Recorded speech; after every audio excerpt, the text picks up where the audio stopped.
Sir आपका शुभ नाम और आपका पद नाम। मैं अंकित कुमार पांडे, अधीक्षक गोमार्टा वन्य प्राणी। जी सर।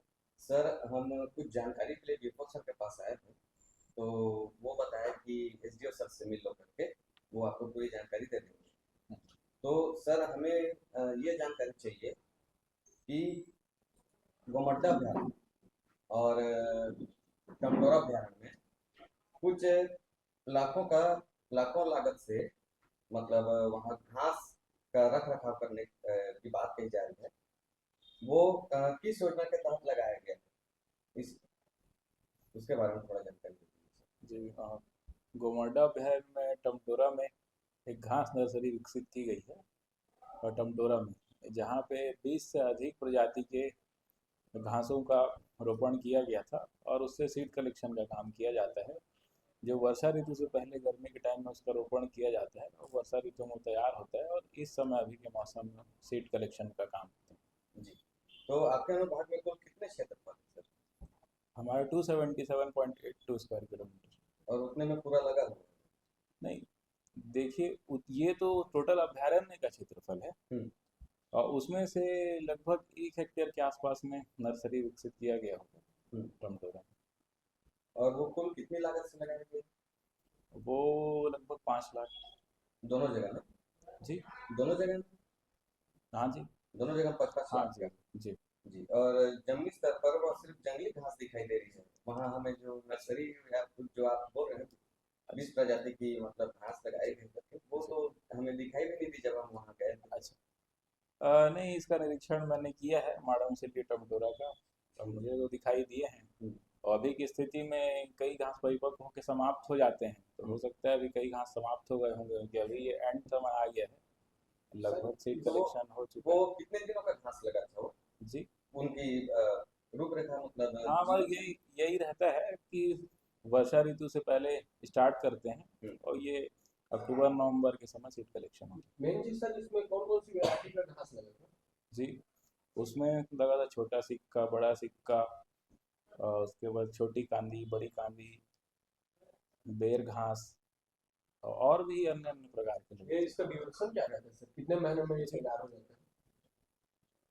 ये आपको बताया ना मैंने कि वर्षा ऋतु से पहले स्टार्ट होता है और इस टाइम तक चलता है। अभी लगभग सीड कलेक्शन हो गया है। लगभग 4 से 5 महीने। हाँ जी, 5-6 महीने। और जैसा कि आप बोल रहे हैं सर कि जी। बीज उत्पादन हुआ है और बोल रहे हैं कि इनका संग्रह किया गया है, तो ये कुल कितना बीज उत्पादन हुआ है सर इसमें? या उसको चेक करके बता पाऊंगा, ऐसे तो मेरे को याद नहीं है। अच्छा, और ये बीज कहाँ पर अभी संग्रह किया गया है? संग्रहण करके स्टाफ क्वार्टर्स में, या हम लोग कुछ कुछ जगह हम लोग बनाते हैं जहाँ पे रखते हैं उसको अच्छे से पन्नी में पैक करके। तो उनका कुछ जानकारी भी मिल सकती है क्या, हम देख सकते हैं उसको? हाँ, दिखवा देंगे। ठीक। और एक और मुद्दा था हम्म। जिसमें कि तेंदुलहर से तमपुरा रोड में निरीक्षण करने जब हम गए थे, तो वहाँ बीट गार्ड से कहना था कि एसडीओ साहब मना किए वहाँ अच्छा। जाने के लिए। हम्म। और हाथी आने का झूठा हवाला दिया गया हमें कि वहाँ हाथी है, अभी ये है वो है करके। तो इसमें आपका क्या? इसमें ये कि अभयारण्य क्षेत्र के अंदर प्रवेश प्रतिबंधित रहता है, हम्म। तो उसी का हवाला उनके द्वारा दिया गया। जबकि हमें वहाँ ज्ञात हुआ है कि लाखों की लागत से वहाँ रोड की मरम्मत की जा रही है, तो उसी के मतलब निरीक्षण करने के लिए वहाँ हम लोग जा रहे देखिए, अभयारण्य क्षेत्र में प्रवेश के लिए अनुमति का प्रावधान है, थे। लेकिन केवल अ, शैक्षणिक पर्पज से, हम्म। या कोई रिसर्च कर रहा है तो वैसे लोगों को अनुमति, या पर्यटन के उद्देश्य से अनुमति दी जाती है। तो वही तो इसके लिए CWNW से आवेदन करके अनुमति लेनी होती है, और यहाँ से अनुमति प्राप्त तो नहीं वही होती मतलब है। निरीक्षण करने के लिए वहाँ जा रहे थे हम लोग। क्या है, गांव ग्रामीणों का कहना है कि वहाँ भ्रष्टाचार किया जा रहा है वन विभाग के द्वारा।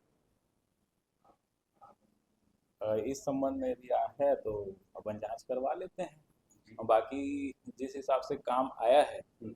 और जो प्रावधान है उसके अनुरूप ही कार्य कराया और एक और मुद्दा था वहाँ पे, जाए। जो बीट गार्ड है, जैसे कोई अगर किसी सरकारी पद में अगर पदस्थ है, तो क्या उनकी बीवी या फिर क्या उनके पति उनके जगह काम कर सकते हैं? ऐसा तो कोई नियम मुझे याद नहीं है। तो आपके जो वन विभाग में बीट गार्ड है, वहाँ तो वैसा हमें प्राप्त हुआ है कि वैसा कर रहे हैं करके? अच्छा, ये मेरे संज्ञान में नहीं है। यदि आपको जानकारी है तो आप बता दीजिए, इसकी मैं जांच करवा देता हूँ। सर एक और जानकारी चाहिए था आपसे। यहाँ पास में भी गाँव है, वहाँ अभी सिर्फ प्रशिक्षण दिया जा रहा है, उसमें 8 लाख का लागत का प्रशिक्षण दिया जा रहा है, जिसमें अभी हम लोग जाके जानकारी लेते हैं तो वहाँ 3 जने बस महिला लोग थे जो प्रशिक्षित हो रहे हैं और वहाँ सिखाने वाला कोई नहीं था। इसके बारे में आप इसके संबंध में मुझे कोई जानकारी नहीं है। मेरे क्षेत्र में इस तरह की का कोई प्रशिक्षण नहीं चल रहा।